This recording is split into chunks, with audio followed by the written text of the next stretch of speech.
Halo, selamat pagi saudara, salam Nusantara. Kami sajikan berbagai informasi dari berbagai daerah di tanah air dalam Jurnal Nusantara. Bersama saya, Glenis Oktania, hanya di Kompas TV, independen, terpercaya.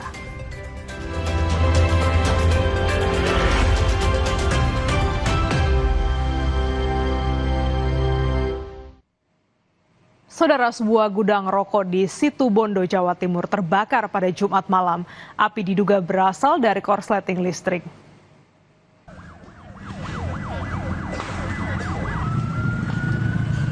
Video yang direkam warga memperlihatkan api dengan cepat membesar, melalap bangunan gudang.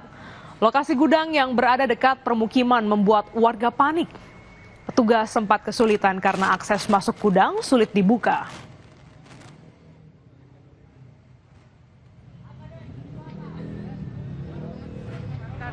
Di sana area kantor, terus sebagian ini mobil, tapi tidak menyeluruh, cuma sebagian ban belakang dan ban-ban bekas yang terbakar.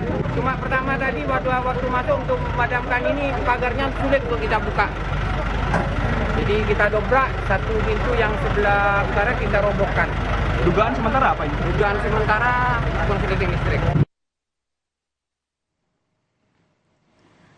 Saudara, kebakaran juga melanda toko bahan bangunan di Bangkalan, Jawa Timur.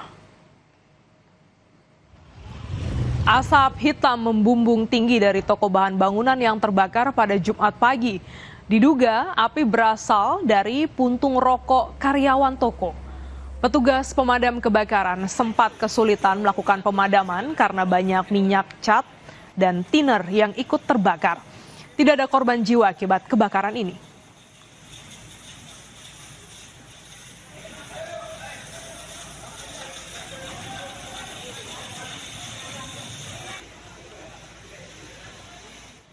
Diduga akibat korsleting listrik, sebuah rumah 2 lantai di permukiman pada Tanjung Duren, Jakarta Barat terbakar pada Jumat dini hari.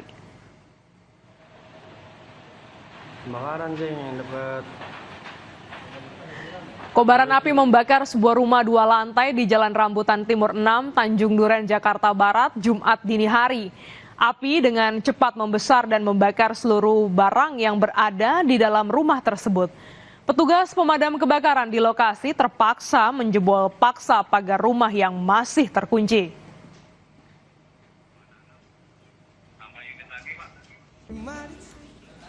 Akibat peristiwa ini, saudara, satu keluarga yang berjumlah 5 orang tewas.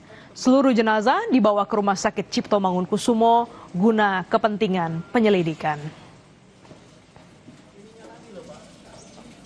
Ada ntar. Ada mobil. Soalnya kan mobil satu tidak. Oh, plastiknya. Ya. Ah, ini. Ya kan.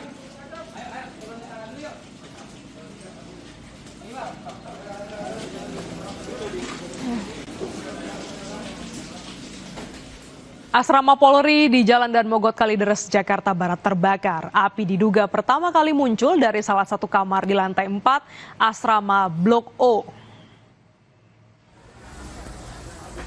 Banyaknya material yang mudah terbakar di dalam asrama membuat api dengan cepat merambat dari kamar lainnya. Api dapat dipadamkan 1 jam kemudian setelah 8 unit mobil damkar diterjunkan ke lokasi kebakaran.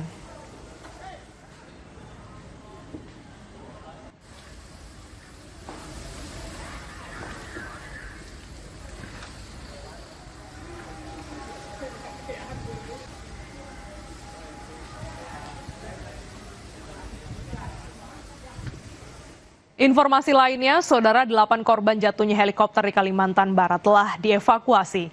1 diantaranya merupakan warga negara asing. 8 jenazah korban jatuhnya helikopter PK CFX di Kabupaten Sekadau tiba di Rumah Sakit Bayangkara Anton Sujarwo, Pontianak. Jenazah kemudian langsung diidentifikasi. Jenazah terdiri dari 2 kru helikopter dan 6 penumpang. Kapolda Kalimantan Barat menyatakan proses evakuasi sempat terkendala medan yang berat. Helikopter ini dipimpin atau dipiloti oleh Kapten Marindra dan kopilot Harun Arasid dengan jumlah penumpang sebanyak 6 orang. Kemudian tentunya kami juga menurunkan beberapa tim di samping Basarnas, tim TNI Polri, Polri juga menurunkan tim DPI, ya, dokter forensik, kemudian untuk membersihkan sarana prasarana untuk kesehatan, ya, kemudian untuk membantu melakukan identifikasi. Pada Jumat malam, proses identifikasi 8 jenazah jatuhnya heli di Sekadau, Kalimantan Barat telah selesai. Ke-8 jenazah telah teridentifikasi dan diserahkan ke pihak keluarga untuk dimakamkan.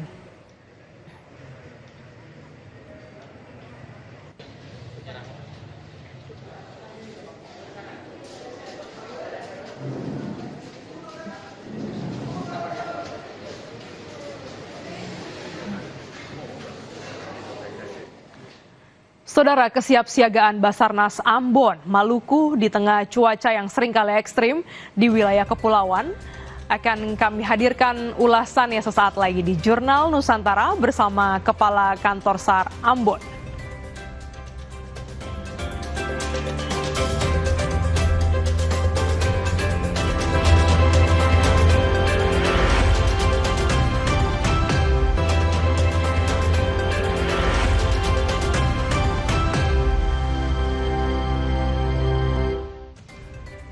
Saudara, wilayah Maluku yang didominasi lautan dan juga terdiri dari ribuan pulau memiliki tingkat kerawanan tinggi terhadap kecelakaan laut dan bencana alam.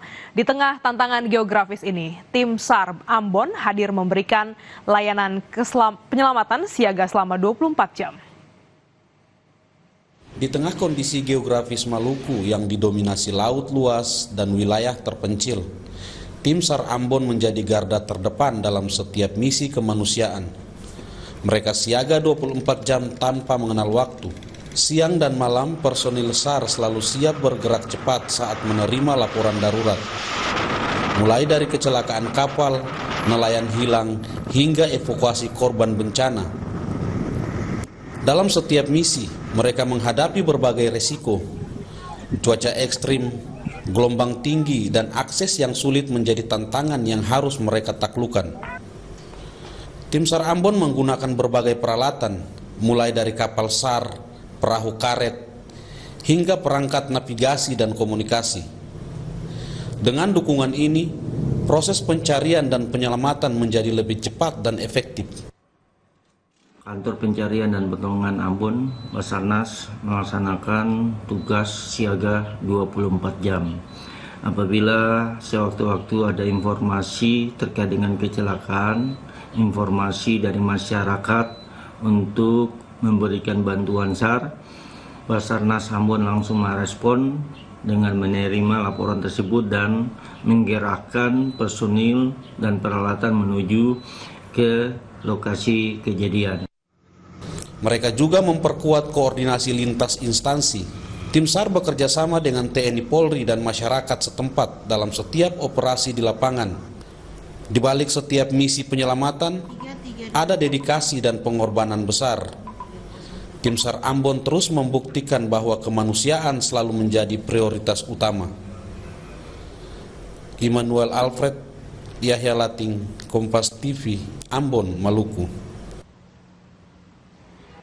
Saudara, di balik luasnya Laut Maluku yang terlihat tenang, terdapat berbagai potensi bahaya yang bisa terjadi kapan saja. Tim SAR Ambon pun dituntut selalu siaga 24 jam untuk merespon setiap kondisi darurat. Lalu seperti apa kesiapsiagaan dan tantangan yang mereka hadapi di lapangan? Kita sudah terhubung dengan Kepala Kantor SAR Ambon, Muhammad Arafah. Selamat pagi, Pak Arafah. Selamat pagi, Bu Glenis. Ya, seperti kita ketahui bahwa untuk wilayah Indonesia Timur, khususnya Ambon, ini geografisnya adalah kepulauan. Bagaimana kesiapsiagaan yang dilakukan oleh kantor SAR Ambon untuk merespons laporan darurat, Pak? Baik, Ibu Glenis, kami sampaikan kesiapsiagaan Basarnas Ambon dilaksanakan secara optimal melalui sistem siaga 24 jam yang terintegrasi. Setiap laporan kejadian darurat yang masuk akan segera ditindaklanjuti melalui proses asesmen cepat untuk menentukan jenis operasi dan kebutuhan sumber daya yang dimiliki. Dan Basarnas Ambon juga telah menyiapkan personil yang terlatih, peralatan SAP, serta alut laut, udara, dan kapan saja. Selain itu, koordinasi lintas instansi seperti TNI, Polri, BMKG, dan pemerintah daerah, serta rekan-rekan media terus diperkuat guna memastikan respon cepat, tepat, dan efektif.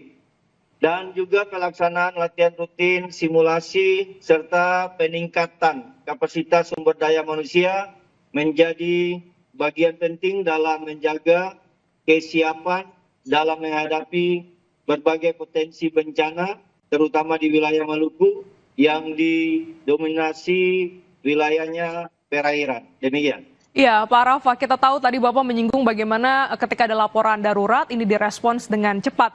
Nah, informasi awal apa saja yang sangat membantu untuk tim SAR segera menuju ke lokasi untuk merespons laporan darurat ini, Pak? Baik, informasi awal dari masyarakat maupun instansi sangat Basarnas perlukan secepatnya melalui telepon maupun media sosial yang selalu dipantau oleh tim Basarnas yang melaksanakan siaga 24 jam. Oleh karena itu, apabila informasi begitu diterima oleh kantor pencarian dan pertolongan Ambon, langsung direspon cepat untuk pergerakan menuju ke lokasi. Demikian. Berarti melalui telepon yang disampaikan itu apa Pak? Misalnya kondisinya apa? Misalnya kapal hilang, lokasinya di mana begitu ya Pak? Waktu kejadian begitu informasi awalnya kira-kira seperti itu Pak? Benar. Jadi melalui telepon disampaikan informasi telah terjadinya kejadian di wilayah A, B, C, dan juga waktu kejadian serta potensi SAR apa saja yang sudah berada di sana dan jarak menuju ke lokasi untuk mempercepat. Tim Basarnas akan memetakan apabila ada SDM yang sudah dibina oleh Basarnas yang terdekat di wilayah kejadian akan dikerahkan menuju ke lokasi sambil Basarnas juga akan mengerahkan bantuan dari kantor pencarian dan pertolongan Ambon. Demikian. Untuk perairan Maluku biasanya apa Pak yang sering dilaporkan ya ke Basarnas? Untuk perairan Maluku 90% kejadiannya di perairan. Demikian. Boleh dijelaskan Pak, apa saja kendala terbesar yang sering dihadapi tim SAR saat melakukan operasi penyelamatan? Kendala utama yang sering dihadapi dalam operasi SAR di wilayah Maluku yaitu yang pertama kondisi geografis. Wilayah kepulauan yang luas dan terpancar menyulitkan akses serta memperpanjang waktu tempuh menuju ke lokasi. Karena kami ketahui bahwa wilayah di Maluku ini terdiri dari 9 kabupaten dan 2 kota, tentunya dengan kepulauan yang cukup luas, itu waktu tempuh menuju ke lokasi akan menjadi kendala. Yang kedua, cuaca ekstrim yang sering berubah-ubah, gelombang tinggi, angin kencang, dan perubahan cuaca yang cepat menjadi tantangan yang serius bagi tim dalam pelaksanaan operasi SAR. Dan yang ketiga tentunya keterbatasan dengan komunikasi. Untuk di wilayah-wilayah kepulauan akan menjadi terhambat pada saat komunikasi. Untuk itu mengantisipasi kendala-kendala tersebut, Basarnas beserta stakeholder yang berada di wilayah Maluku, kami memetakan seluruh sumber daya yang sudah dilatih dan juga kami menyiapkan telepon satelit apabila ada terkendala dengan komunikasi. Demikian. Ya, bagaimana juga dengan pemanfaatan teknologi Pak untuk bisa melakukan penyelamatan? Ini dikoordinasikan dengan pusat atau seperti apa? Untuk pemanfaatan teknologi untuk di seluruh Basarnas di wilayah NKRI sudah terdapat beberapa peralatan seperti di Basarnas Ambon juga dibekali dengan drone untuk melaksanakan pencarian lewat udara dan juga peralatan-peralatan untuk melaksanakan deteksi di bawah laut dengan menggunakan aqua-eye. Demikian. Jadi memang pemanfaatan teknologi, kesiapan SDM dan juga laporan yang detail dari masyarakat dan instansi terkait ini membantu respon cepat dari Kantor SAR Ambon. Terima kasih Bapak Muhammad Arafah, Kepala Kantor SAR Ambon telah bergabung di Jurnal Nusantara. Sehat selalu Bapak. Terima kasih Bu Glenis. Salam buat Saudara, jelang peringatan Hari Ulang Tahun Kota Gianyar, komunitas dan pecinta otomotif berkumpul untuk meramaikan kontes modifikasi motor. Selengkapnya hadir di Jurnal Nusantara.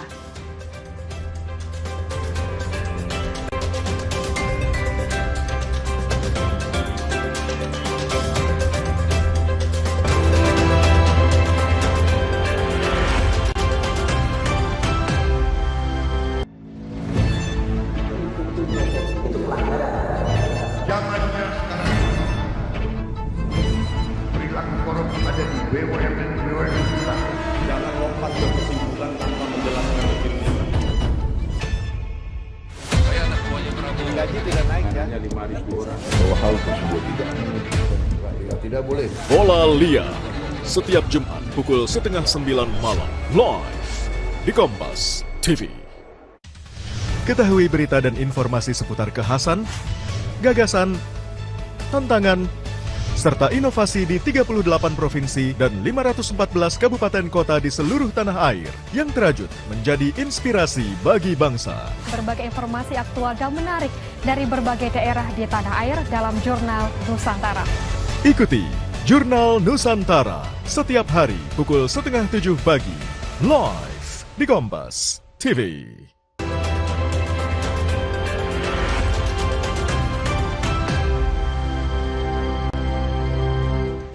Dharma Santi Nasional sebagai puncak perayaan Nyepi Saka 1948 tahun 2026 digelar di Taman Budaya Art Center Denpasar mengusung tema Vasudhaiva Kutumbakam. Puncak Nyepi ditutup dalam Dharma Santi di Denpasar dihadiri ribuan umat Hindu dan pejabat negara.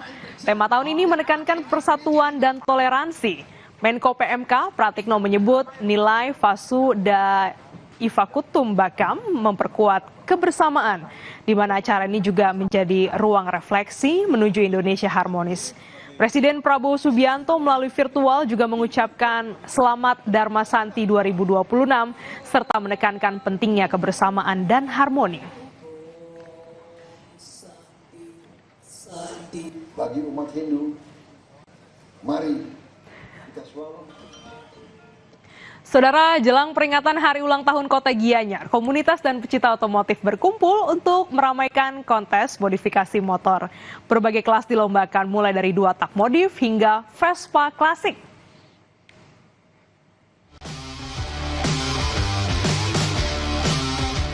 Hampir 500 sepeda motor dari berbagai komunitas dan pecinta otomotif meramaikan kontes modifikasi motor di depan Pasar Rakyat Gianyar, Bali. Kegiatan ini sebagai rangkaian peringatan Hari Ulang Tahun ke-255 Kota Gianyar yang jatuh pada 19 April 2026. Ratusan peserta menampilkan hasil modifikasi terbaik dalam 2 kategori, yaitu Mid Up dan Open. Berbagai kelas dilombakan, mulai dari 2 tak modif, Rookies Vietnam, Proper Pro, Rally Open, hingga Vespa Klasik. Panitia menyebut ajang ini menjadi wadah bagi para pecinta otomotif untuk menyalurkan kreativitas, sekaligus mempererat silaturahmi. Di tahun ketiga ini, peminat dari berbagai wilayah semakin bertambah. Dari awalnya 200 peserta, bahkan ada peserta dari kota Jakarta. 438. Itu yang hadir dari mana saya? Kebanyakan dari seluruh Bali. Mungkin ada, tetapi juga kemarin dapat informasi bahwa ada yang dari Jakarta. Oh begitu ya. Untuk hadir partisipasi dalam acara ini. Selain hobi, para peserta yang tergabung dalam komunitas juga aktif melakukan kegiatan sosial untuk event ini. ingin meramaikan sebuah acara. Satu sisi saya juga punya grup yang mengikuti yang namanya modifikasi dan juga punya juga program yang benar-benar kita padatkan sampai saat ini untuk berbagi juga ada. Kontes sepeda motor yang digelar pada 11 hingga 13 April 2026 terselenggara berkat sinergi pemerintah Kabupaten Gianyar bersama Gianyar Motor Community. Acara ini sebagai bentuk dukungan terhadap kreativitas generasi muda dan pengembangan komunitas otomotif di Gianyar. Nyoman Sudarmika, Kompas TV, Gianyar, Bali.